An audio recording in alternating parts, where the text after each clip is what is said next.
got a call from the post office and they said, we have your ATM card, your debit card. Yeah, and I said, I had left it in the ATM at Xiaolioqiu. I didn't even realize it was missing.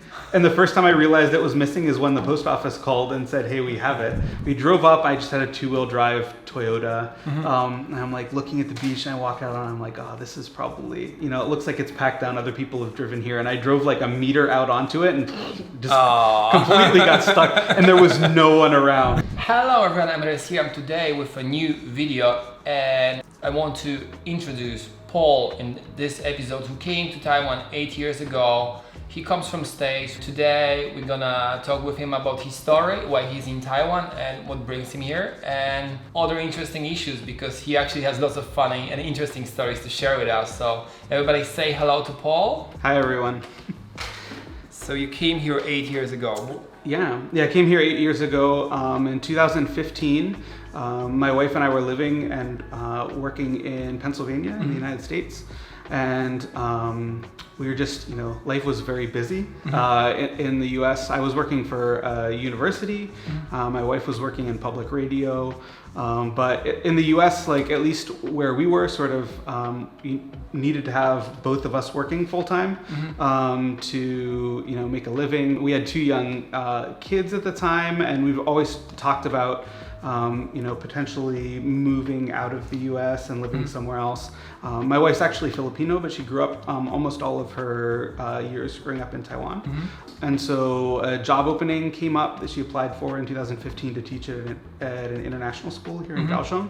So she got the job, we talked about it and decided to move here. What are the things actually that makes, come here, it's nice, and you stay here for some time, like 1 year, 2 years. Yeah. But what makes you happy here for all 8 years? It's a combination of a lot of different things. I think like it is for a lot of people. One, it's just such a friendly place.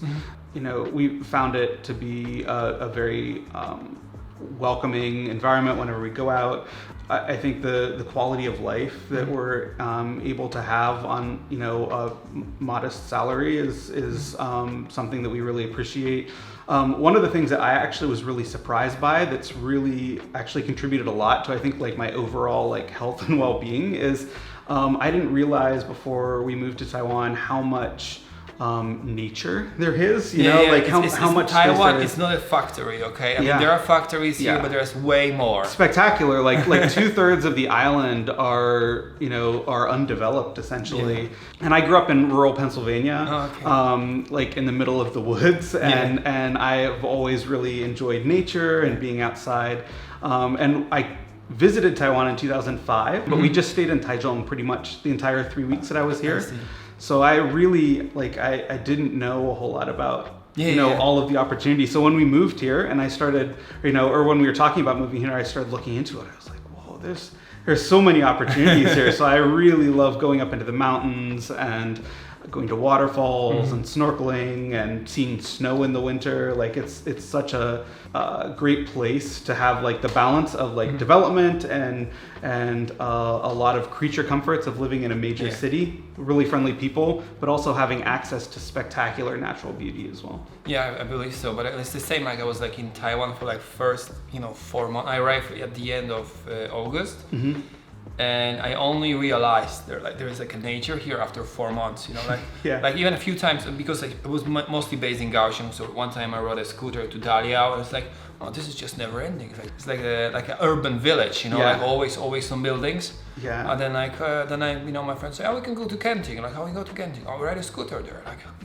And suddenly you go on this winding road to Genting, and it's mind blowing. On the left, pineapple fields, mountains, Yeah. And it's here. I thought there's gonna be just a huge never-ending city. Yeah, it is so interesting. Some of my training academically was in geography. Never really experienced a place that had such an interesting mosaic of land use, right?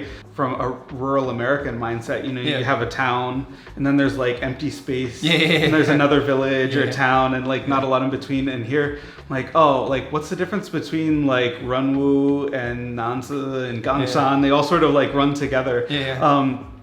But I think it's really pretty interesting because you have people living and people working and industry and rice fields and, you know, huge malls and apartment buildings. And it's all sort of in this really interesting mix. I see you go a lot into nature, like you go to Ilan, you camp on the beach. Yes, yeah. Whenever I have the opportunity, I really enjoy doing that. And I've definitely, like, it's led to some, like, really wonderful times and also some, like, pretty embarrassing adventures as well. I want to hear the second part. Yeah. So maybe the second year we were here, my brother and sister-in-law were visiting, and we decided to drive out along the East Coast and go up through Hualien and back over Hohuanshan. And we got to the East Coast, and I'm always like really interested in being out like along the beach, and I love the rocky beaches on the East Coast. And so we drove up. I just had a 2-wheel drive Toyota, and I'm like looking at the beach, and I walk out, and I'm like, oh, this is probably, you know, it looks like it's packed down. Other people have driven here, and I drove like a meter out onto it and just completely got stuck, and there was no one around. And so I'm just like, oh, this is a really pretty place. And so I was like panicking inside, but trying to act cool and collected for my brother and sister-in-law. Oh, like, you guys just hang out here and have a snack. I'll go see if I can find someone. And I like walk back, and maybe like, oh man, it was probably like a kilometer back up in, and I found a guy on an excavator who was like working on digging out a fishing harbor. Yeah. And I went up, and I was like very sheepish. And as soon as I went up to him, he was like, you got stuck, didn't you? He knew exactly what happened because I'd driven by him coming in, and he probably just thought, this crazy foreigner. He's like, everyone goes out here to look at the beach, and it's probably not the first time that it's happened. So he said, okay, no problem. And he like, you know, like again, without me even asking, he like immediately like turned the machine around and drove his, you know, excavator all the way out and hooked on and pulled us out of the beach. And then, you know, I tried to like give him some money because it was a long way, you know, it probably took him like maybe an hour of his time, and he just wouldn't take anything. He was just like so nice and like just genuinely like so hospitable and generous.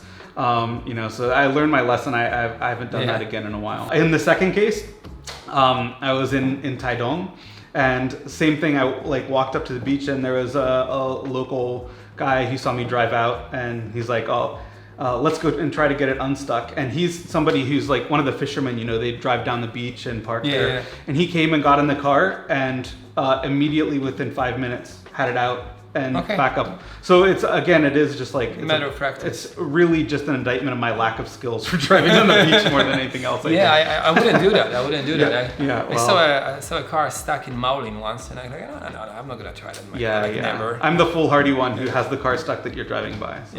I'm okay with walking. You know, like beaches for walking, the roads are for driving. Do you have any funny experiences in Taiwan as a foreigner? I have so many experiences where I'm just like amazed at like the generosity and kindness and just like sort of Taiwanese culture that's so welcoming. Like the first year that we were here, we went out to Shaliocho and had a wonderful weekend, got back and to our apartment, and I got a call from the post office, and they said, we have your ATM card, your debit card.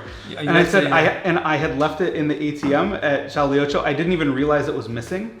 And the first time I realized it was missing is when the post office called and said, hey, we have it. So it's just like, and that's, I actually have several different friends who have stories like this, where people are just so like, people are so honest, and people are like so like wanting to help you out if they see something like that. I had a few times with my scooter, like I left the keys in a scooter.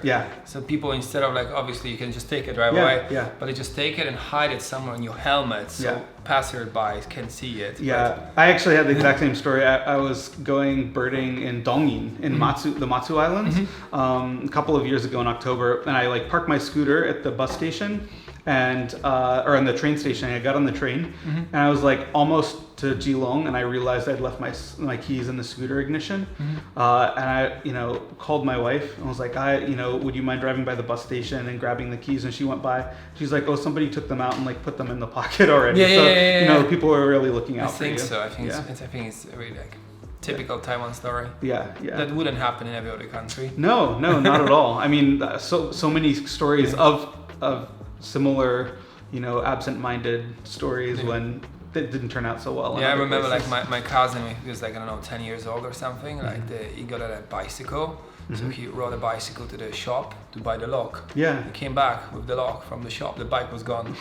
So like, since you work in this field, and what do you think about the differences between Taiwanese and like Western education? And also, if you know some parents who have kids, they kind of think that, okay, in Taiwan there is too much memorizing, too much, you know, education is narrow somehow.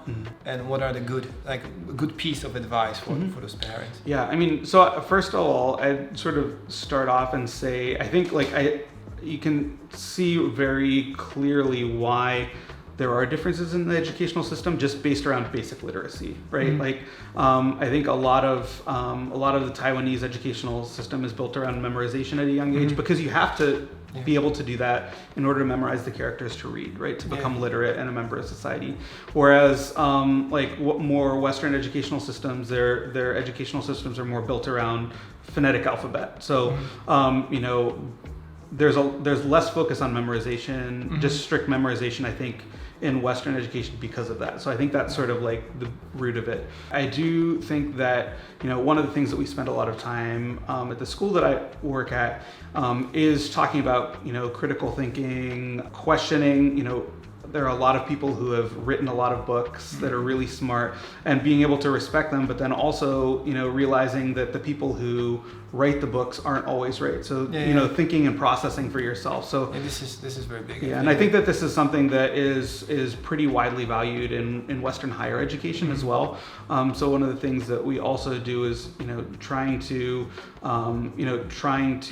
provide that sort of transition to, you know, the Western method of education, just because, you know, for students who are going to go into a higher education system that, you know, spends time on these things. That's why one of the reasons why I think it's important to try and learn that, rather than just showing up at university having a completely different educational system. And just, you know, there are some people who, you know, thrive in that immersive environment, having to do it immediately, but that can be really challenging for a lot of students. I think I've gotten a little bit away from what you were asking about. No, it's okay. No, but I think questioning others is very important. It doesn't matter if it's your friend or it's your parents, your teachers, you know, we all make mistakes, you know? Yeah. Sometimes even I tell something to my 2-year-old daughter, like, you're not gonna fit this one in this box, like, it's not gonna fit. Yeah. Like, she tried to put like teddy bear in a backpack, like, this backpack is too small, and she's like pushing it, it's there.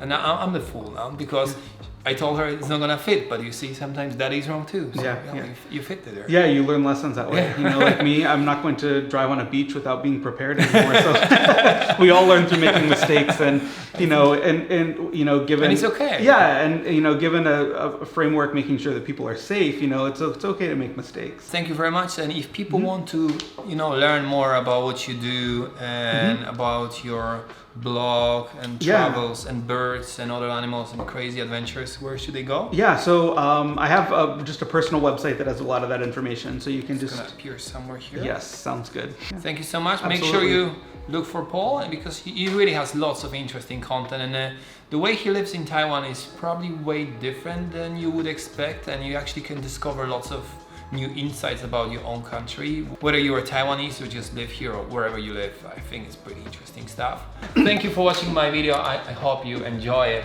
and make sure you subscribe to my channel, and I will see you next time. Bye bye. See you.